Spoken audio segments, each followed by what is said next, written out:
to Uganda shillings 400 per litre to generate 25 billion. 5. Cement from Uganda shillings 500 to Uganda shillings 750 per 50 kilograms per bag to generate 15 billion. And 6. Sugar from Uganda shillings 100 to Uganda shillings 200 per kilogram to generate 25 billion. Introduction of excise duty on selected products as follows. 1. Locally manufactured paints and varnishes at 3% or shillings 50 per litre or kilogram, whichever is higher, and imported paints and varnishes at 10% or Uganda shillings 2,000 per litre, whichever is higher, to generate 24 billion. And cooking fat at shillings 500 per litre or kilogram to generate 15 billion. On stamp duty, Mr. Speaker, the stamp duty has been introduced on the fact registration and transfer of motor vehicles and motorcycles as follows. 1. Motorcycles, quadricycles, Uganda shillings 30,000. And 2. Any other motor vehicle, Uganda shillings 200,000. This will generate Uganda shillings 30 billion. Under the Tax Procedures Code Act, Mr. Speaker, Parliament approved the following tax relief measures. 1. Waiver of principal tax, penalty, and interest owed by a taxpayer to URA as at 30th June 2016. 2. Extension of the waiver of interest and penalties outstanding as at 30th June 2025, provided the principal tax is paid by 30th June 2027. On external trade, Mr. Speaker, Parliament approved an increase in environmental levy on imported used clothing from 15% to 30% of cost insurance and freight, CIF value, to support local manufacturing as well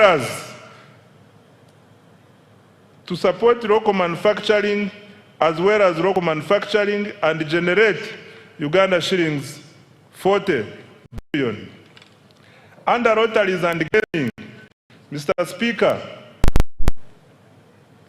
Parliament approved increase of the tax for betting from 20% to 30% to harmonize taxation across gaming activities and generate Uganda shillings 24 billion.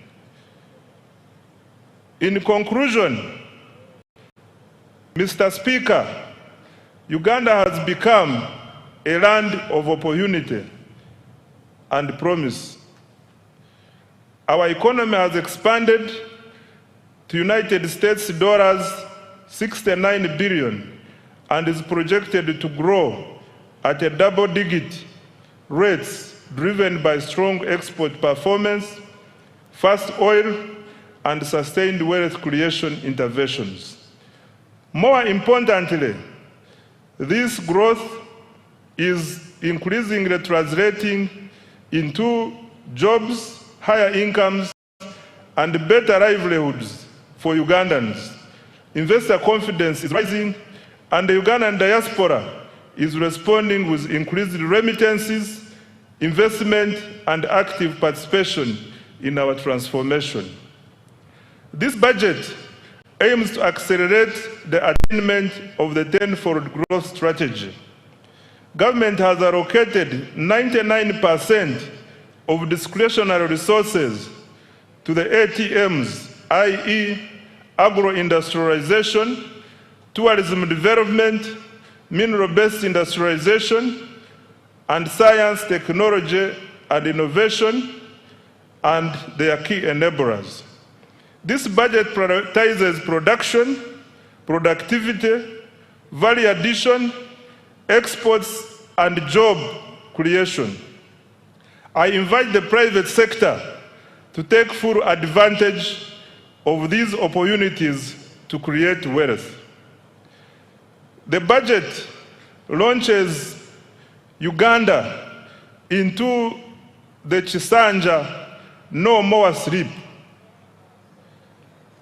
The budget launches Uganda into the Chisanja no more sleep. Every Ugandan must actively engage in wealth creation, and every leader must be accountable for transforming households and communities. I want to repeat this. The budget launches Uganda into the Chisanja no more sleep. Every Ugandan must actively engage in wealth creation, and every leader must be accountable for transforming households and communities. The era of planning and debate is over. The era of implementation and results has begun. Our mission is clear: produce more, earn more, export more, and lift every household out of subsistence. I dedicate this budget to all wealth creators, especially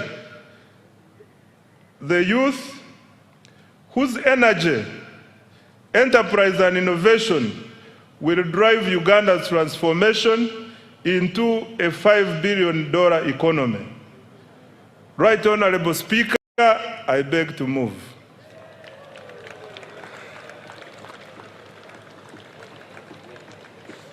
Thank you very, very much. I was wondering what you were drinking. I realized it was Uzima water that gave you extra strength. Thank you very much. Make the Honorable Minister of Finance feel welcome and appreciated for the good work. Thank you, Honorable Minister, and by extension, His Excellency the President, for your clear delivery of the budget speech for the 2026-2027. As I'm made aware already that every member of Parliament has a text as the budget speech already. I urge you to take note of the government's budgetary priorities and related matters for the coming financial year. This will greatly inform our legislative oversight. Honorable Minister, thank you once again. I didn't know you could stand for that long. Item number 7, remarks by His Excellency the President. Honorable members and distinguished guests, I now take this singular honor to invite His Excellency the President to make his remarks, to take us through the budget speech. Your Excellency, we don't take your being here for granted. You're welcome.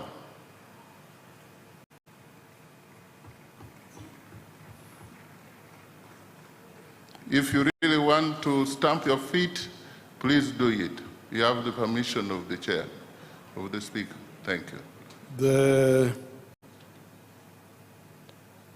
Her Excellency the Vice President, thank you so much. Her Excellency the Vice President, the Right Honorable Speaker of Parliament, all the other political and state leaders, the religious leaders, the cultural leaders, members of the diplomatic corps, and all Ugandans. You have heard how the economy is performing well in spite of many problems in the world. The economy is performing well because Uganda is a very rich country. We've got a lot of potential. I saw one of the people who like writing things here and there, trying to say that we are targeting many areas of support. And I think he was trying to say that in South Korea, they concentrated on electronics and vehicles. But this is because South Korea didn't have much. They concentrated on the little they had. With us, we have got what South Korea has and much more than that. So that's why I really don't listen so much to people who are running around, panicking, and so on. What is crucial is clarity here within Uganda about our potential. And the next most important thing is the African market, because when you produce, you must sell. And Africa is our sure market, and then we can add other markets. So this growth of 6.4% is really still modest. As you heard, next year, the growth will go to 10.2% because of the petroleum.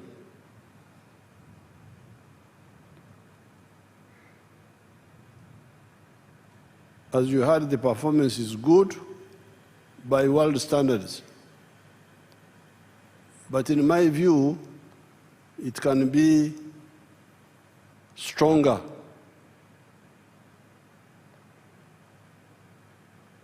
I have been,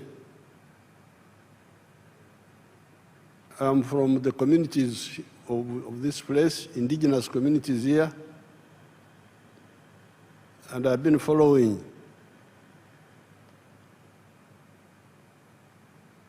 our developments for now 65 years, very closely. But what you need to know is that the aim of the NRM is not just growth, but transformation,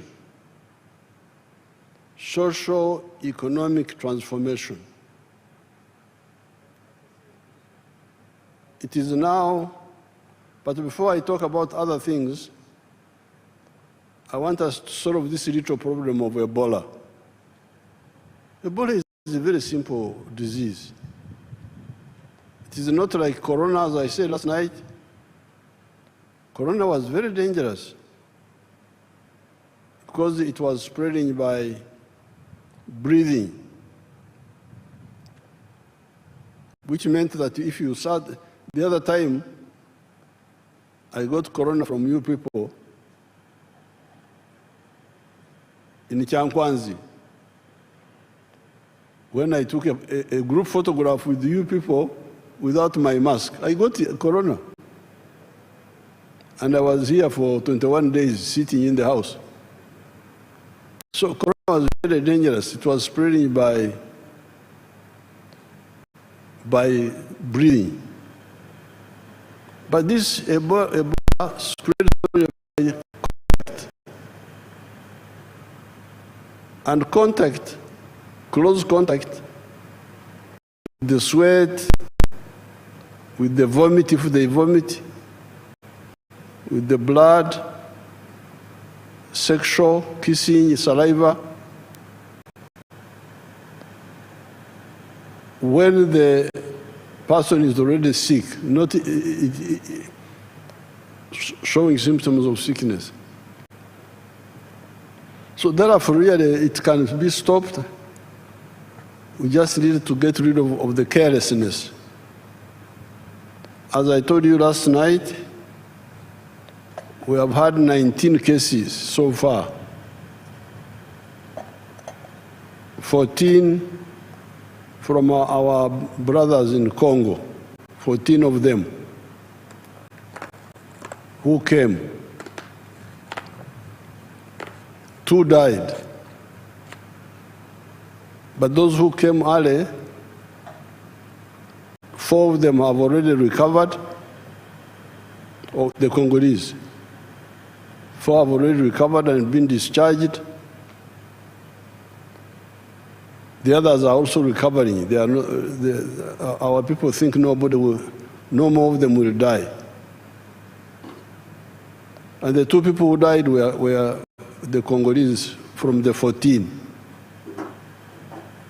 Now, the 5 Ugandans who were infected were the 4 health workers in one of the Kampala hospitals who handled the sick people without taking precautions. That's how 4 of them were infected. Carelessness. Now the 5th one, the Ugandan, was the taxi driver who drove the sick man from Hoima to here. I don't know whether he was greeting him or what, because just driving, if he sits in his chair and you sit in yours, why should he infect you? But fortunately, that driver has now recovered. So of the 4 who recovered, 4 of the 5 who recovered, 4 are Congolese, 1 is a Ugandan. And the 2 who died were all our Congolese brothers. So, and in the last 5 days, there's been no new case. This is very simple. I'm really, I don't like people who don't take life seriously. Because if you want to achieve what you want to achieve, you must be very serious with your life. And part of life is health. If you have got health, you can be able to do what you want to do. The other day I was here, I was seeing you shaking hands, hugging. These are members of parliament now, setting a bad example for all these Africans to get sick and then go in hospitals and so on, or die even. So please, I want to use this occasion to appeal to all the Ugandans to really finish this little problem of Ebola. Ebola is not a serious problem. Yes, there's no vaccine against Ebola yet. There's no direct medicine, but it is very easy to avoid, number 1. And number 2, even when you get infected, if you report early by controlling the temperature, by controlling the rehydrating you when you vomit and sweat, you can recover, like these people have recovered. So let's I appeal to all Uganda to solve this little problem. Our brothers and sisters in Congo were coming through the borders. We stopped the buses and passenger vehicles. We won't allow cargo, lorries and petrol tankers and so on. But people were coming through the border, the Panya. That's why we have discussed with the Congo government, and they have allowed us to work with them to open medical stations inside Congo near the border and announce, invite our Congolese people, anybody who is sick, come here, don't try to go to Uganda. Because when you go to Uganda, you waste time, you lose time. Come here, this is nearer, and we are doing the same here as we are doing in Uganda. So we hope to finish this little problem of Ebola. But you need to set example, shaking hands, hugging.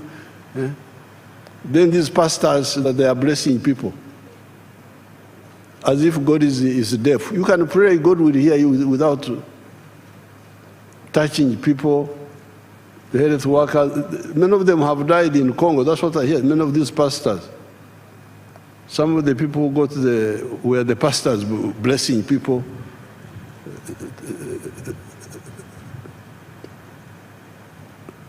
Now, coming to the budget, you need to get the strategic picture clearly. Strategic is when you plan to solve a problem from A to Z, the whole problem. Tactical is how you move from A to B. The aim of the NRM is to transform Ugandans. And I want to put it to you that it has taken a bit too long, although we have done well, but we could have done better. I was counting the years. It is now 132 years since the British came here. 132 years. The British came here in 1894 when they introduced their government here.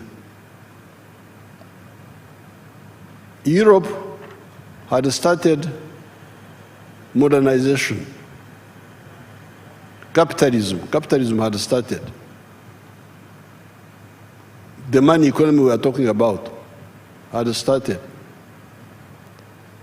It is now 132 years from 1894. The British, we are trying to involve our grandparents and our great-grandparents into the money economy, and our parents. By 1962, only 9% of the homesteads were in the money economy. After almost 70 years, only 9% were in the money economy. 91% were still in the Okore Chidachonga. And I can testify because I'm from Ntungamo. Ntungamo, all of us were in the Okore Chidachonga. There was not a single one who was interested in money. I know houses one by one.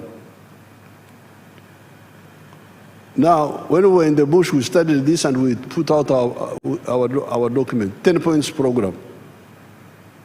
And point number 5 was on this very point. Please build an economy which is independent, integrated, self-sustaining, meaning, implying, join the money economy. When we came, we started. But when I checked, in 2013, you can imagine, only 32% of the homesteads had joined the money economy. That's how we involved the UPDF. General Saleh, please come and beg these people to join the money economy. Take seedlings to them, free seedlings. Go and beg them. Kulala, they are asleep. Then Saleh did his best. Now recently we have added PDM. But with all this, it's now 67% of the homesteads who are in the money economy with some chibaro. 33% are still refusing to join the money economy. So this is the challenge. That's why we are saying, I'm really saying now, no more. We can't go on like this. And this is the work of the leaders. The leaders, the Banyankore say, Amoshogomfu, no mwekoreire. The eyes of the dead body are the eyes of the one who is carrying the dead body. If the one who's carrying the dead body falls in the pit, the body also will fall in the pit. I saw this. I'm here. I'm not a story. I am alive. We started with those Banyankwere who are very difficult, like the Karamojong, wild really, and we changed them by engaging them. So therefore, what we said the other time here, now that especially there's this money which is already there in the villages, all the leaders, certainly all the ministers, must take the lead in checking parish by parish what is happening, to make sure that all these people stop kukongora, stop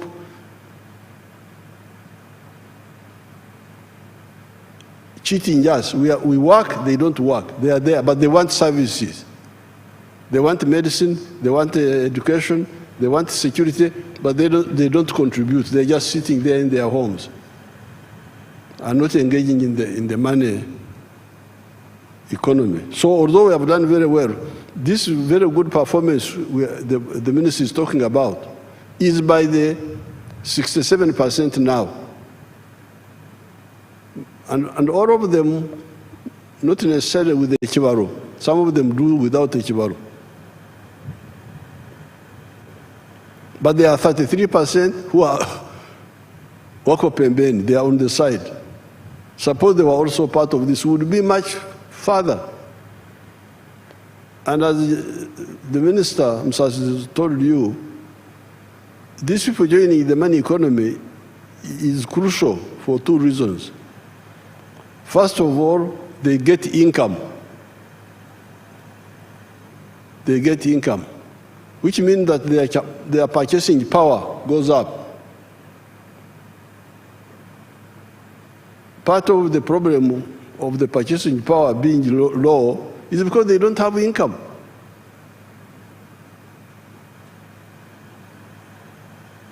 I am a wealth creator. I produce milk. But if you look at the figures, the production of milk is now as I was telling you the other day, 5.4 billion liters. But the internal consumption here is only 800 million liters. So that's why you hear we say there's too much milk in Uganda, we must export. But this is an artificial situation. Because with 48 million people, if each one was drinking the milk he's supposed to drink, 210 liters per year, so that you keep mouth in your teeth, you keep your bones, would need 9.6 billion liters of milk. What we are producing now would not be enough. So we are saying there is surplus milk because there is underconsumption. Why is there underconsumption? Because people have no money. They can't buy. The per capita consumption now of milk is now 6 liters. 1/3 of what a human body needs. But this has gone up because in 1986, it was 18 liters. You can imagine. That's why people have no teeth in their mouth, because there's no, the teeth have gone out because they don't have enough calcium. So therefore, this budget is no more Kongora. No more Kongora. No, Kongora is when you work and others just lean on the hoe in the village. No more Kulala. As you heard, the big budget, part of the budget is on infrastructure, on the roads, the railway, the pipeline, the airports, the waterways, electricity, irrigation. These are all, as the minister was saying, enablers to enable production to be done cost effectively. low cost of doing business in Uganda. Now, then the other challenge is on the service delivery. Again, that's where you, the leaders, must come in. Because medical care, Health Center 3, is in every sub-county. These sub-counties are in Uganda. They are not in Congo, they are not in Kenya, they are here. Why should there be no medicine in the health center? Maybe that medicine has been stolen, but the member of parliament doesn't know and doesn't follow up. And people are crying. Then you have the government officials, the Gomborora chief. That's why the local government must be very, very strict.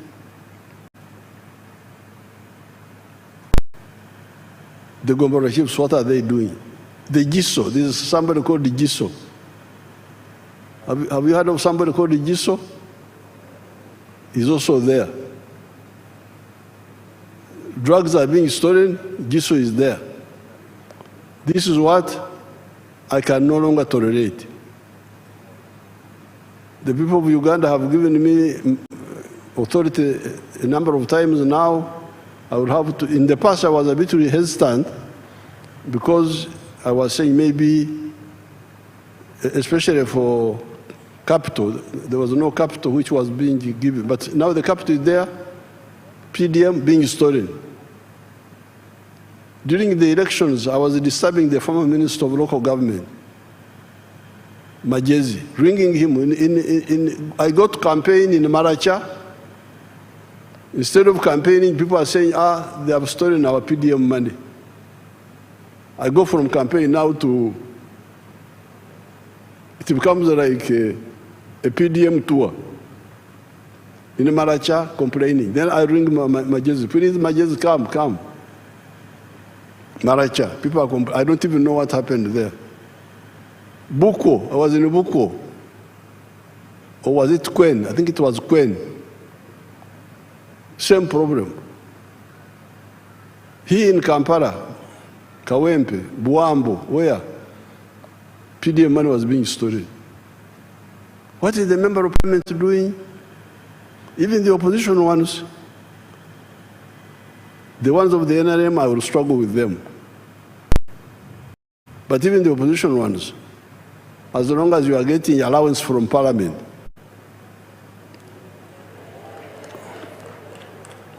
and you don't go to check what is happening, I will ask you, the Attorney General, to see how I can deal with you also. Because if you don't want to monitor, don't take the allowances. Say so, go to the clerk, but then why should you get a salary in the first place? So it seems I've got a legal basis where to demand performance from both the NRM and also the opposition. As long as you are getting money of the government, you must check. Because some of the opposition say they do it maliciously. Let the programs not work so that the NRM is blamed. That's not good enough for you. Because these programs are not for NRM, they are for your own people. So therefore, this service delivery, the drugs in the health centers, the justice, corruption, security, law and order, the infrastructure of leadership is there. Member of parliament for every constituency, LC3 for every sub-county, those are paid. The ones who are not paid, I don't blame them so much. The LC2 is not paid, so I don't have to blame him. But the LC3, the member of parliament, the councillor, these are all paid people. They must monitor, and then the government people must monitor. And local government must monitor them, the chief administrative officer, That's why I put in local government some people that people have been saying they are cantankerous, quarrelsome, like Barugahara and Namere. Namere is famous for quarreling, so you go and quarrel with them.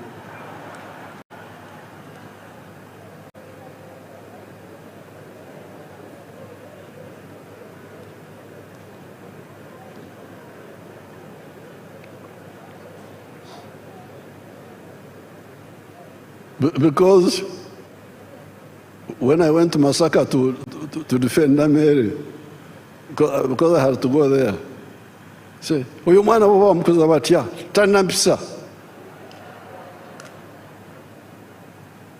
I said that, but if the lack of mpisa is to, because in Uganda, if you say a thief, and you say you are a thief, tanampisa. They say you should have kept quiet, the Mpisa. This is how you are going to destroy the country. So please, both for economy, but also for service delivery, the leaders must do their work. Fortunately, we are going to get, apart from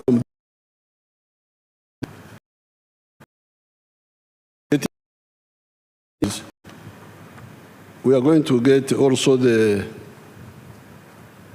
oil money.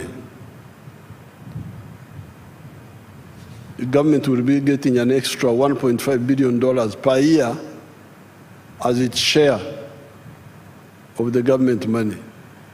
Now I'll discuss with you how to save this money, first of all, to create a sovereign fund so that it can earn money, because that's how some countries like Norway have used their money very well. Instead of using it to buy perfumes and so on,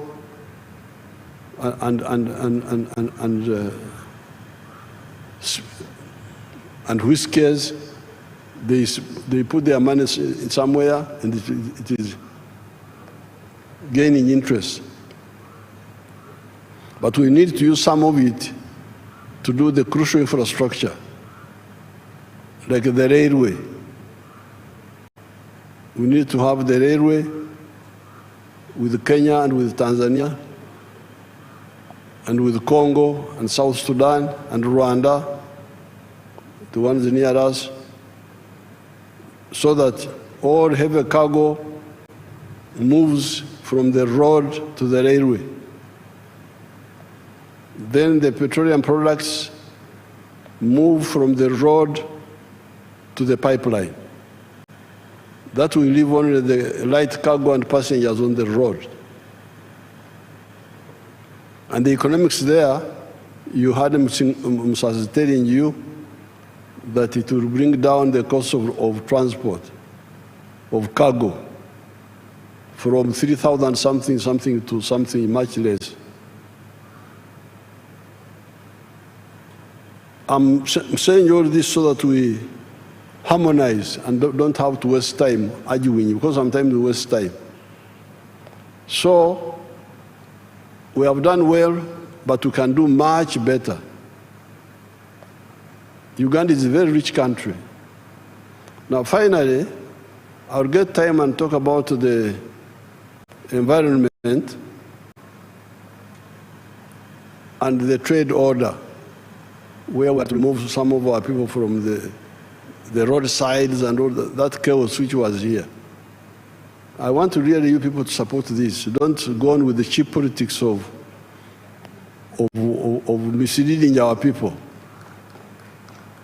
Because a country is like a human body. This human body has got many systems which must work in the way God designed them. Breathing, you breathe. There is a whole system, how you breathe. Blood circulation, there is a whole system of how the blood circulates. Seeing, There is a whole system, how you see. Hearing, there is a whole system of how you hear. Each system is separate but coordinated by the command post, the brain. Eating, the whole system. Diverse, specialized, but coordinated. Now you cannot say that because I want to eat, I put the food in the ear. I put food in the ear that I want to put food in the ear. Or in the nose. No, the nose is not for food. Sometimes when you are in the hospital in a bad situation, they can pass for sometimes some of the food through the nose. But you can't stay like that for long. Food must be through the mouth and the throat and the stomach. The nose is for breathing. The ears are for hearing. This is how the country is. The road is for vehicles, and the sidewalks are for passengers. Can't you see that? The road is for vehicles and motorcycles. The sidewalks are for passengers. The market, if you want to sell, you sell in a shop or a market or a supermarket. But you now say, no, I want to sell on the roadside. Really, this is not for that. This is for walking. Then you get people supporting that they are politicians. Really sickening. The swamp is for water. Swamp is for water. It is not for Amayuni, not for Rumonde, not for Marukwang, no. It is for water. It's for water. And that swamp is a savior. We are here. We have been here for 4.5 million years.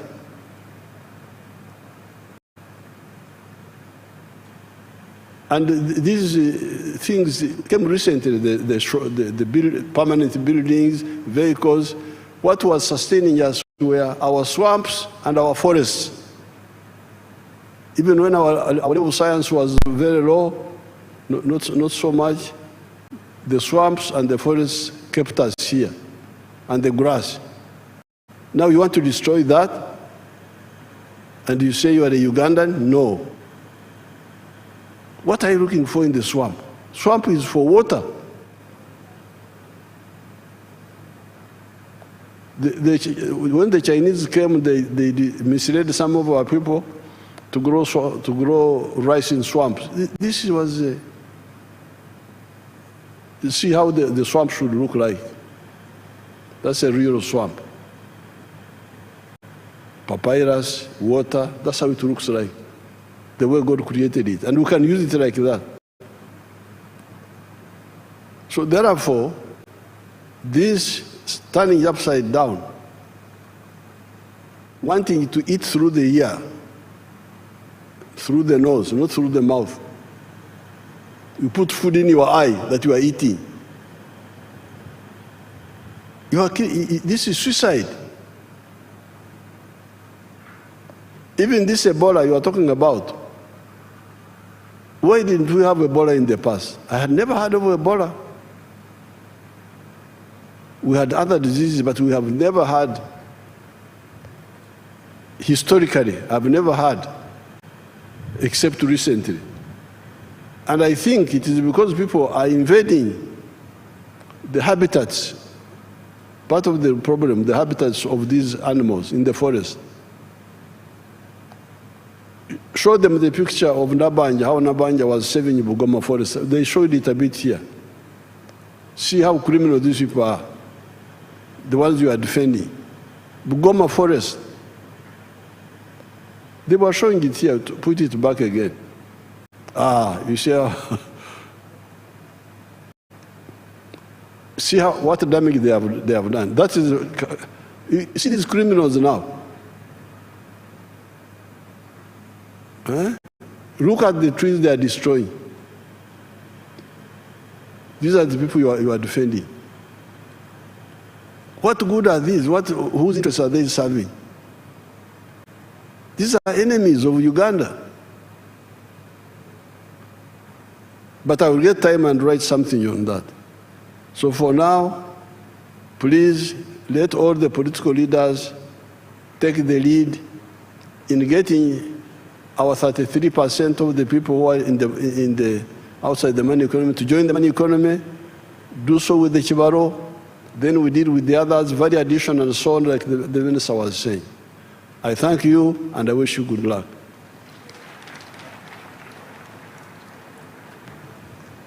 Thank you, Your Excellency, for the successful delivery of the budget speech for the financial year 2026-2027. On behalf of Parliament, I pledge our commitment to effectively apply our mandate to realize all your progressive intentions for our beloved country and its gallant citizens. Adjournment.